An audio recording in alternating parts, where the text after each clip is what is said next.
Hello and welcome to our employment update for November 2022, our roundup of key employment and business immigration developments for employers. Section 1. In the news. Sending confidential information home. Home Secretary Suella Braverman MP has come under the spotlight recently for sending official government documents to her personal email address. Ms Braverman initially resigned from her role as Home Secretary, but was later reappointed by the new Prime Minister, Rishi Sunak. This raises the question, what can employers do where an employee sends confidential information to their personal email? Sending confidential information to a private email account will usually amount to misconduct. Depending on the reasons for sending and the amount and nature of the information sent, it could, in some cases, amount to gross misconduct, which would entitle the employer to dismiss without notice. In the case of Brando Advisors UK Limited and Chadwick, the High Court ruled that an employer was justified in dismissing an employee who sent a large amount of confidential information to her personal email account because she was worried about having a dispute with the employer or a regulator in future. This was held to be a breach of the implied duty of trust and confidence. Despite the implied duty, employers can protect their position further by making it clear to staff that transferring confidential information in this way is a disciplinary matter that could lead to summary dismissal. This should be set out in relevant policies on confidential information or the use of email or portable devices. In some cases, the transfer of confidential information might not be discovered until the employee has left and gone to work for a competing business. In these circumstances, the employer may wish to obtain an injunction to stop the ex-employee from misusing confidential information. Evidence of the transfer will be critical, so employers should ensure that the relevant policies also make it clear that the employer has the right to search emails and portable devices where there is a suspected breach of confidentiality. Tax on contractors, no change. Chancellor Jeremy Hunt has confirmed that the off-payroll working rules are here to stay and will not be repealed next year. The government had previously indicated in the September mini-budget that the off-payroll working rules would be scrapped from April 2023. However, on the 17th of October 2022, the new Chancellor announced a reversal of a number of the tax measures in the mini-budget and confirmed that the off-payroll working rules will no longer be repealed. The rules require large and medium-sized businesses that engage contractors through a personal services company, a PSC, to assess the contractor's tax status and, if appropriate, account for income tax and national insurance contributions on payments made to the PSC. In-scope businesses should take this opportunity to review their compliance with the off-payroll working rules. In particular, businesses should ensure that any assessment of a contractor's tax status is kept under review to ensure it remains accurate, including assessments which have been issued under the rules to date. Section 2. Immigration Radar. Sponsored visas and salary reductions. Generally, employees on sponsored visas cannot have their pay reduced below the rate specified on the sponsorship certificate for more than 4 weeks in any year. There are limited exceptions, such as sick leave and maternity, paternity, adoption, and shared parental leave. However, the immigration rules have now been amended to allow employers to reduce pay for employees on sponsored visas temporarily, where they are not on sick leave but their hours are reduced for health reasons. With effect from the 9th of November 2022, employers can reduce pay for employees on sponsored visas. 1. Where the employee's hours have been reduced temporarily for health reasons in accordance with an occupational health assessment. Or 2. Where the employee is on a phased return from work in accordance with an occupational health assessment. In each case, the employer should keep a copy of the occupational health assessment on file and ensure the employee's hourly rate for any work done does not fall below the minimum rate which applied when the employee got their most recent visa. The change applies to all sponsored work visas, including the skilled worker visa, the global business mobility visa, the scale up visa, and employees on historical intra-company transfer visas. Section 3. Case Watch. Investigation reports, are they privileged? A recent case has considered whether a draft investigation report is privileged and whether it needs to be disclosed if an employee brings a tribunal claim. The case concerned an employee who raised a grievance against his line manager alleging bullying, harassment, discrimination, and racial abuse. An independent member of staff was appointed to conduct an investigation and produced an investigation report which was issued internally. A couple of days later, the report was sent to external lawyers who suggested some amendments. The investigator then issued a revised version of the report incorporating the lawyers' changes as well as some amendments of her own. The revised report noted that it had been amended and reissued following legal advice. Meanwhile, the employee brought a claim of race discrimination and harassment.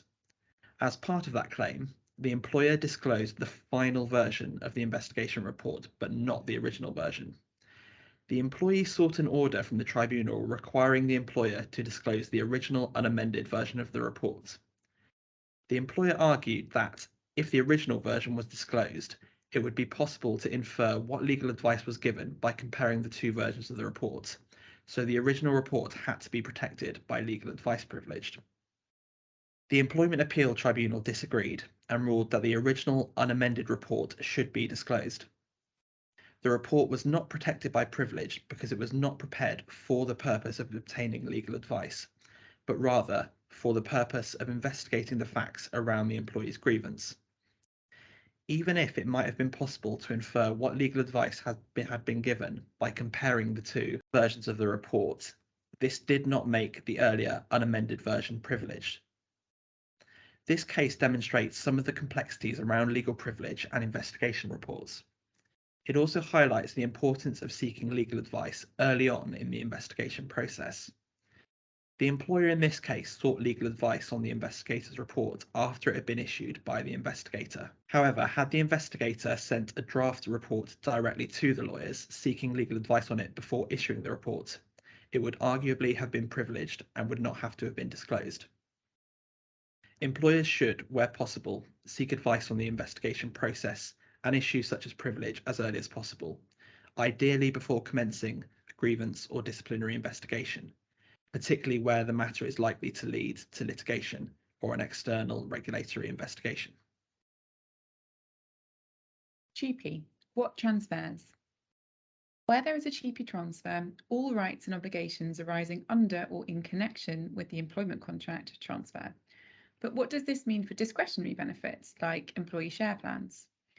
The employee in this case participated in an all-employee tax-advantaged share incentive plan with his employer, which allowed him to acquire shares in the employer's parent company. The plan was not mentioned in the employment contract, and the plan itself stated that it was non-contractual. The employee's employment transferred under TUPE to a new employer. The new employer said that it was not going to provide an all-employee share incentive plan, but that employees would instead receive a one-off payment as compensation. However, the employee applied to the Employment Tribunal for a ruling that he was entitled to participate in an equivalent share incentive plan with the new employer. The Employment Appeal Tribunal ruled that the share incentive plan was part of the employee's overall financial package as an employee. Even though it was non-contractual, it arose in connection with the employee's contract of employment and therefore transferred under TUPE. Accordingly, the new employer was required to put in place a share incentive scheme that was substantially equivalent to the old scheme. This case shows that discretionary benefits like a share scheme can transfer under TUPE even if they are not contractual, as they could be considered as arising in connection with the employment contract. For share schemes, this creates real practical difficulties because employees can no longer participate in the old employer's scheme once they have transferred, and the new employer might not be able to put in place an identical scheme. The obligation on the new employer is therefore to put in place a scheme which is substantially equivalent to the old scheme.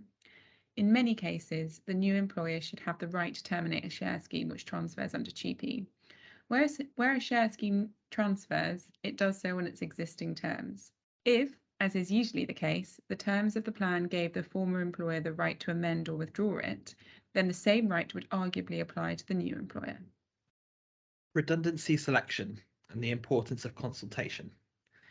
A recent case highlights the importance of consulting with the employee at an early stage in a redundancy process when they can still potentially influence the outcome. The case concerned a redundancy process in the research unit of a hospital. There were two nurses in the unit at the same level and both were on fixed-term contracts.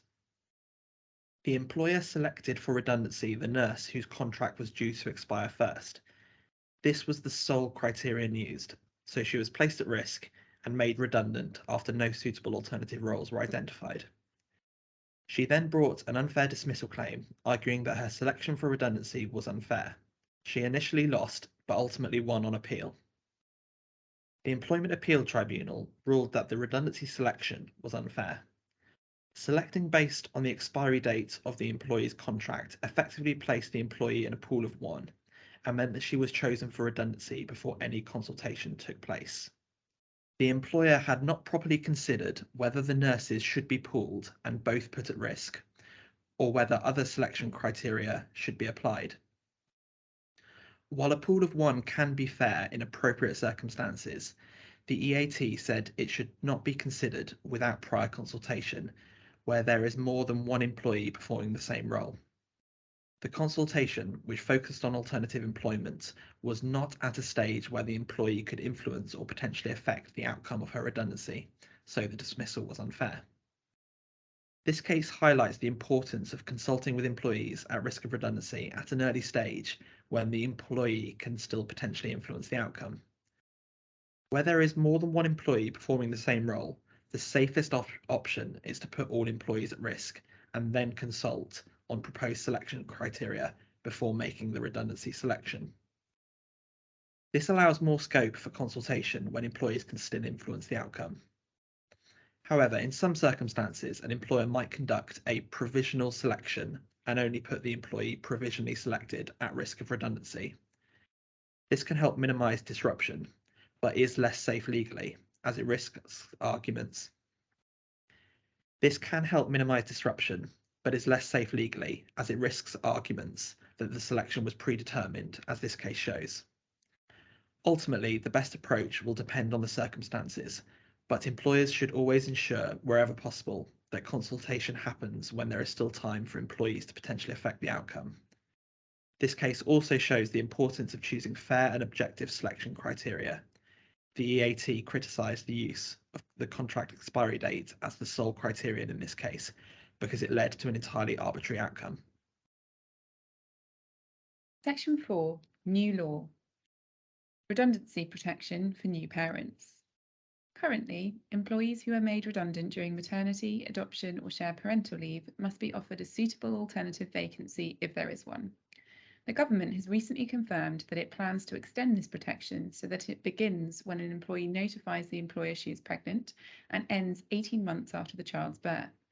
This would effectively extend the protection from the point the employee notifies of her pregnancy up until 6 months after her return from maternity leave, where the mother has taken a full year. A woman who is at risk of redundancy at any point during this period would need to be offered a suitable alternative vacancy if there is one. This extended protection would also cover parents taking adoption or shared parental leave, as well as mothers who suffer a miscarriage before notifying the employer they are pregnant.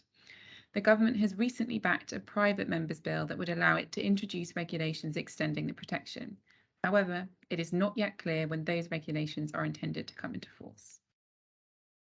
Leave for carers. The government has recently confirmed that it plans to introduce a new right to unpaid carers leave. The right would be available from day one of employment and would enable employees with caring responsibilities to take up to a week of unpaid leave per year. Employees would be able to use the leave to provide or arrange care for a dependent with long-term care needs, broadly defined as care needs relating to a disability, old age, or an illness or injury requiring at least 3 months' care. Eligible employees will be able to take leave in periods of a day or half day. There are likely to be notice requirements for taking the leave, but the intention is that employees will not have to provide evidence regarding a leave request. The government has supported a draft carers leave bill, which is making its way through Parliament and hopes to introduce carers leave in 2024. Transport strikes. The government has published draft legislation that would enable minimum service levels to be introduced for strikes in the transport sector. Minimum service levels would essentially require sufficient employees to work during a strike to minimise the disruption caused to commuters. The Transport Strikes Minimum Service Levels Bill has been introduced to Parliament and, if enacted, would require employees and trade unions to negotiate to set minimum service levels in certain transport services. If no agreement can be reached, the Central Arbitration Committee, CAC, would impose such levels. The Secretary of State could also introduce minimum service levels through the regulations, which would apply where there has been no agreement or determination by the CAC. The bill is currently making its way through Parliament, and it is not yet clear when it would come into force. In addition, the Trade Union Congress has indicated that it would seek to challenge any minimum service levels in the transport sector as undermining the right to strike. Ban on exclusivity clauses. Exclusivity clauses in contracts for lower paid workers will be banned with effect from 5th of December 2022. An exclusivity clause is any clause in a contract that prevents the worker from working for another employer. Exclusivity clauses in contracts for 0 hours workers are already unenforceable under existing rules. The government has now introduced regulations extending these rules to exclusivity clauses in any contract of a worker whose weekly income is at or below the lower earnings limit, currently £123 a week. The change will come into force on the 5th of December 2022. Section 5. Consultation. Monitoring at work. The Information Commissioner's Office, ICO, has published draft guidance on monitoring employees at work. The draft guidance is open for consultation until the 11th of January 2023. The draft guidance covers all forms of monitoring employees, including camera surveillance, measuring productivity, or tracking internet and email usage. The guidance emphasises that employers should tell employees what monitoring is taking place and why, and that covert monitoring is rarely justified. Employees must have good reasons for monitoring and weigh the advantages against the impact on employees' privacy.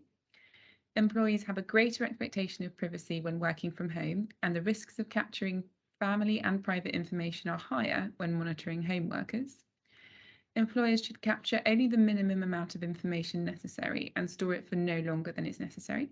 Where monitoring is likely to capture special category data, even incidentally, for example, data about an employee's health, race, beliefs, or sexual orientation, employers must have a special category condition for monitoring under data protection legislation before the monitoring begins. An example of this would be where monitoring an employee's emails might pick up correspondence with a healthcare provider and so reveal information about the employee's health. And it is good practice to carry out a data protection impact assessment before monitoring, even where this is not a legal requirement. Employers may wish to build in a review of their monitoring policies and practices once the final guidance is published next year. Section 6. Watch this space. A review of EU employment rights. The government has published draft legislation which, if passed, would mean most EU-derived laws would be revoked automatically on the 31st of December 2023, with a possible extension of this date until the 31st of December 2026. The government would have the power to, quote-unquote, save such laws from revocation by replacing them with UK legislation in equivalent or amended form. This would include a number of employment laws, including the TUPE regulations, which protect employees on business transfers and outsourcing arrangements, the working time regulations, which, among other things, provide for minimum paid annual leave and maximum limits on weekly working time, and the agency worker regulations, which provide for equal treatment for agency workers. The passage of this draft legislation through Parliament remains uncertain, and even if passed, the government has not said how it intends to deal with EU-derived employment rights.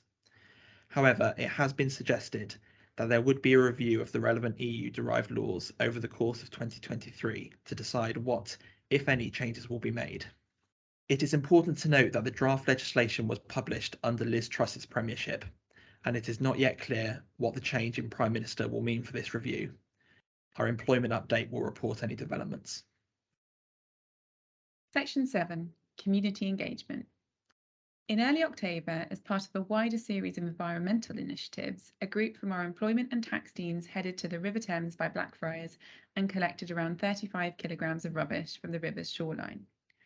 Also in October, several members from our employment team spent a day volunteering with the food charity, the Felix Project, helping collect and sort surplus food to be delivered to charities and schools. In recent weeks, our team has been involved in a variety of pro bono work for organisations such as Give Out, Shout Out UK, and the Luminary Bakery. Section 8, Our Work.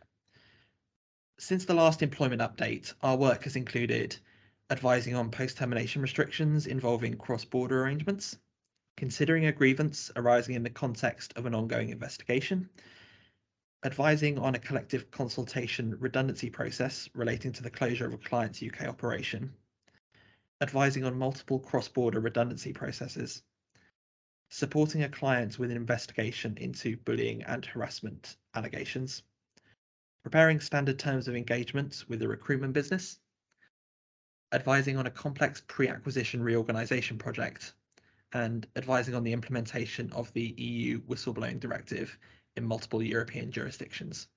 Thank you very much for listening. Please do get in touch if you wish to discuss anything that we've raised in this podcast.